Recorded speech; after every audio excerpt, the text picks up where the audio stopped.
কোরবানির গোশত কতদিনের মধ্যে খাওয়া উচিত? সারা বছর কোরবানির গোশত ফ্রিজে রেখে খাওয়া উচিত কি? পশু নিস্তেজ হওয়ার আগে চামড়া ছাড়ানো যাবে কিনা?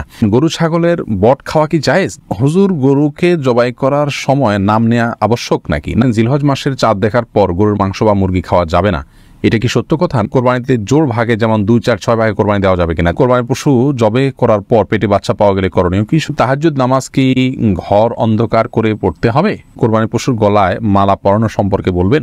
মৃত ব্যক্তির পক্ষ থেকে কোরবানি করা যাবে কিনা? কোরবানি দেওয়ার পর গোশত 3 ভাগ না করে পুরোটা নিজে খেলেও কি কোরবানি হবে? ঋণ করে কোরবানি করা যাবে কিনা? বাজারে যে বিভিন্ন নামি দামি ব্র্যান্ডের বডি লোশন এবং ক্রিম পাওয়া যায়, সেগুলো কি ওযু গোসল করার পর ব্যবহার করে নামাজ আদায় করা যাবে? আকিকা ও কোরবানির গোশত বন্টনের নীতি কি একই? ফাতেমা খাতুন জানতে চেয়েছেন, জিলহজ মাসের চাঁদ দেখার পর গরুর মাংস বা মুরগি খাওয়া যাবে না, এটা কি সত্য কথা? না, এটি সম্পূর্ণ ভুয়া এবং ভিত্তিহীন কথা, কুসংস্কারাচ্ছন্ন কথা। জিলহজ মাসের চাঁদ দেখা যাওয়ার সাথে আপনার গোশত খাওয়ার কোনো সম্পর্ক নেই। কেউ যদি মনে করেন যে আমি কোরবানির গোশতর আগে আর গোশত খাবো না, তাতে করে কোরবানির গোশতের প্রতি আমার আকর্ষণ তৈরি হবে, আল্লাহ রাব্বুল আলামিনের মেহমানদারি সেটাকে আমি খুব আগ্রহ ভরে অ্যাকসেপ্ট করবো, সেটি তার ব্যাপার। কিন্তু জিলহজ মাসের চাঁদ দেখা গেলে আর কোনো গোশত খাওয়া যাবে না, এটি সম্পূর্ণ ভিত্তিহীন কথা। আরাফাত ইসলাম জানতে চেয়েছেন, মৃত ব্যক্তির পক্ষ থেকে কোরবানি করা যাবে কিনা, সেই গোশত বন্টনের পদ্ধতি কি? মৃত ব্যক্তির পক্ষ থেকে কোরবানি করা যাবে। যিনি কোরবানি করবেন তিনি তার নিজের গোশত যেভাবে ব্যবহার করেন এটাকে ঠিক একইভাবে ব্যবহার করবেন। তামান্না আফরোজ জানতে চেয়েছেন, রাসূলুল্লাহ সাল্লাল্লাহু আলাইহি ওয়াসাল্লামের পক্ষ থেকে কি কোরবানি দেওয়া যাবে? রাসূলুল্লাহ সাল্লাল্লাহু আলাইহি ওয়াসাল্লামের পক্ষ থেকে কোরবানি দেওয়া যাবে, যেমনটি আলী রাদিয়াল্লাহু তাআলা আনহু দিতেন। বাইহাকী সহ বিভিন্ন হাদিসের কিতাবে বর্ণিত হয়েছে যে নবী করিম সাল্লাল্লাহু আলাইহি ওয়াসাল্লামের ওফাতের পর তিনি কোরবানি দিতেন এবং তিনি বলেছেন যে নবী সাল্লাল্লাহু আলাইহি ওয়াসাল্লাম আমাকে ওসিয়ত করেছেন, অতএব তার পক্ষ থেকে কোরবানি দেওয়া যাবে। এই সালেহ আহমদ জানতে চেয়েছেন, কোরবানিতে একটি গরুর সাথে 7 জন কোরবানি দিলে যদি কারোর নিয়ত ভালো না থাকে, বাকিদের কোরবানি হবে কিনা? যদি একজনের গোশত খাওয়ার উদ্দেশ্য থাকে এবং তিনি গোশতের জন্য করেছেন, কোরবানি তার উদ্দেশ্যই ছিল না, তাহলে কারোর কোরবানি হবে না, কারণ তার উদ্দেশ্য কোরবানি নয়, গোশত, অতএব কারোর কোরবানি হবে না।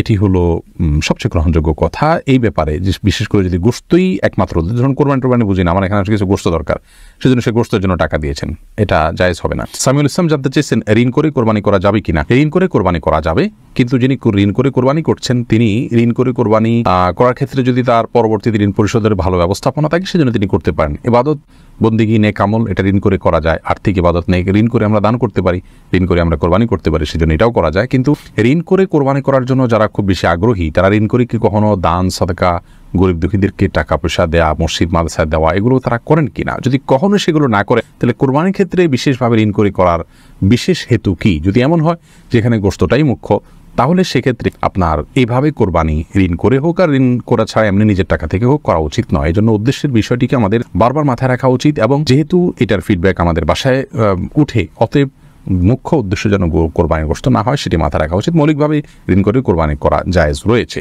মাথা বাবা জানতে চেয়েছেন, কোরবানির পশু জবে করার পর পেটে বাচ্চা পাওয়া গেলে করণীয় কি? শরীয়ত অনুযায়ী নিয়ম হলো সে বাচ্চাকেও জবে করে দেওয়া, যদি আপনার খেতে ইচ্ছা না করে না খেলেন। লাবণ্য আপনি জানতে চেয়েছেন, সকালে ঘর ঝাড়ু না দিলে কি কোনো অমঙ্গল হয়?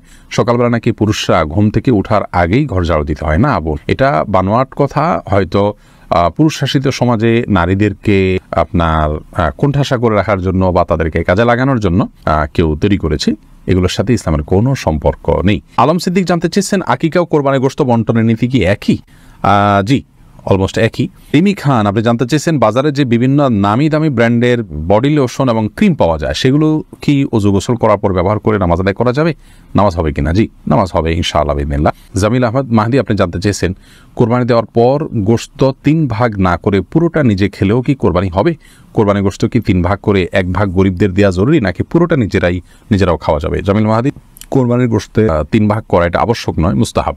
আল্লাহ রাব্বুল আলামিন কোরআন কারীমে যেহেতু 3টা শ্রেণীর কথা বলেছেন, ফাকুলু মিনহা ওয়া আত'আমুল কানিআ ওয়াল মু'তাররা, অন্য আয়াতে আল্লাহ বলেছেন ফাকুলু মিনহা ওয়া আত'আমুল বাঈসাল ফাকির। তো এই নির্দেশনাগুলো থেকে বোঝা যায় যে আল্লাহ রাব্বুল আলামিন 3টা শ্রেণীতে আমাদেরকে আপনার কোরবানির গোশতকে বন্টন করার জন্য নির্দেশনা দিয়েছেন, কিন্তু এটি কোনো আবশ্যিক নির্দেশ নয়। যার কারণে কেউ যদি এটাতে একটু হেরফের করেন, যেমন নিজে একটু বেশি রাখলেন, গরিবকে একটু কম দিলেন, অথবা গরিবকে একটু বেশি দিলেন, নিজে কম রাখলেন, অথবা সবগুলো গরিবকে দিয়ে দিলেন বা প্রতিবেশীকে দিয়ে দিলেন, তাতে কোরবানি হয়ে যাবে। একটু হেরফের করলেও কোরবানি হয়ে যাবে।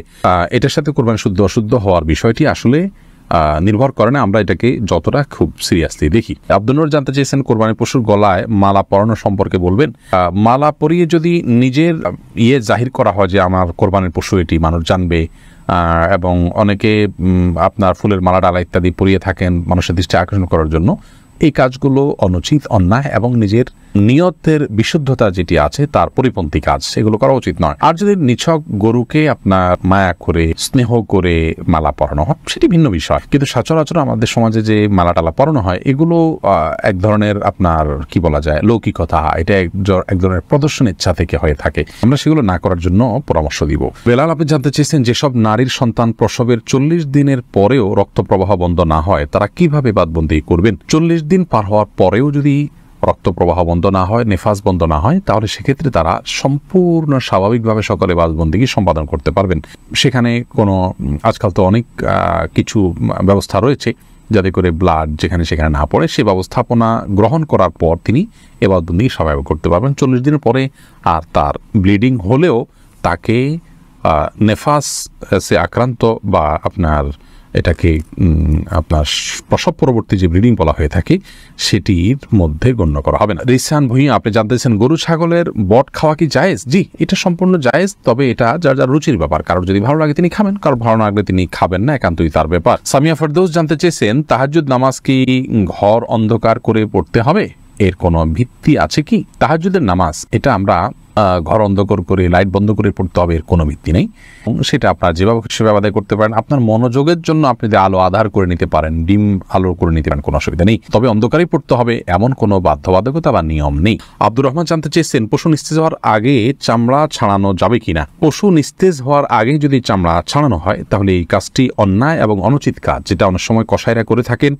একাধিক পশুর কাজ তারা ধরেছেন, সেই জন্য তারা এটি করে থাকেন। আগে থেকে কসাইদের সাথে এই বিষয়গুলো নিয়ে বোঝাপড়া করে নেওয়া উচিত এবং কোনো অবস্থাতেই আপনার পশুকে এভাবে কষ্ট দেওয়া উচিত না। অকারণে পশুর প্রতি অমানবিক আচরণ করা ইসলামের দৃষ্টিকোণ থেকে গুনাহের কথা। আল্লাহ রাব্বুল আলামিন প্রত্যেক পশুর প্রতি সবকিছুর প্রতি আমাদেরকে ইহসান করার নির্দেশ করেছেন। এমনকি যখন জবে করব তিনি বলেছেন ওয়াইদা যাবাহতুম ফাহসিনু যিবহাতা, জবে করলে জবাকৃত পশুর প্রতিও তোমরা ইহসান করবে এবং ছুরিকে ভালো করে ধার দিয়ে নিবে যাতে করে অহেতুক তাকে বেশি সময় ধরে পচাতে না হয়। সেখানে পশুর প্রাণ বাইরে আগে থেকে চামড়া চেলা শুরু করা, রক কাটা, এগুলো অত্যন্ত গর্হিত কাজ, এটা অনেকেই করে থাকেন। আমরা যথাসম্ভব নিজের জায়গা থেকে সাবধান থাকবো ইনশাআল্লাহ বিদিনিল্লাহ। মোহাম্মদ তামিম জানতে চেয়েছেন কোরবানিতে জোড় ভাগে যেমন 2, 4, 6 ভাগে কোরবানি দেওয়া যাবে কিনা। যাবে, অনেকে মনে করে কোরবানি বেজোড় হতে হবে এমন কোনো বাধ্যবাধকতা নেই। 1, 3, 5 যেরকম দেওয়া যাবে 2, 4, 6 ভাগেও কোরবানি দেওয়া যাবে। এরপরে সাদিয়া আক্তার প্রিয়া জানতে চেয়েছেন কোরবানির গোশত কতদিনের মধ্যে খাওয়া উচিত, সারা বছর কোরবানির গোশত ফ্রিজে রেখে খাওয়া উচিত কি? বল সাদিয়া, কোরবানির গোশত ফ্রিজে রেখে আপনার খেতে হবে এমন কোনো বাধ্যবাধকতাতে নেই। আমরা এটা কিছুদিন খেলাম, এটা দিয়ে আমাদের 6 মাসের গোশত কেনার কাজ সারলাম, এমনটি করাটা জাস্ট মানে কোরবানির সাথে যায় না, অনুচিত এটুকু বলতে পারে, কিন্তু এরকম কোনো সীমানা বলে দেয়নি শরীয়তে এর বেশি রাখা যাবে না। কেউ যদি 6 মাস 8 মাস রেখেও খায় তার কোরবানি হয়ে যাবে ইনশাআল্লাহ বিদিনিল্লাহ। কিন্তু এটাকে দিয়ে আমার পরবর্তীতে গোশত কেনা থেকে আমি বেঁচে গেলাম, এটা দিয়ে সারলাম, এই মানসিকতা রেখে অনেকে কোরবানি দেন, সেটা উচিত না। বাট আপনি চাইলে যে কোনো সময় পর্যন্ত রেখে এটি খেতে পারেন। মুবারক জানতেছেন হুজুর, গরুকে জবাই করার সময় নাম নেওয়া আবশ্যক নাকি? না, গরু জবাই করার সময় নাম নিতে হবে এরকম কোনো বাধ্যবাধকতা নেই। আমরা অনেকে মনে করি যে গরু জবাই করার সময় নামের তালিকা ধরে পাঠ করতে হয়, এটা কোনো আবশ্যক কিছু না। বিধায় এটাকে আমরা আবশ্যক মনে করব না, এটাকে আবশ্যক মনে করলে বরং সেটি সমস্যা হবে। তবে হ্যাঁ, জবাই করার আগে আমরা যাদের পক্ষ থেকে কোরবানি করছি তাদের কথা উল্লেখ করে দিই, বলি আল্লাহ এটা অমুক অমুক অমুক অমুক তাদের তরফ থেকে কবুল করুন। তাদের বাবার নাম উল্লেখ করতে পারেন, অমুকের ছেলে অমুক, অমুকের ছেলে অমুক, অমুকের মেয়ে অমুক, এভাবে বলতে পারেন।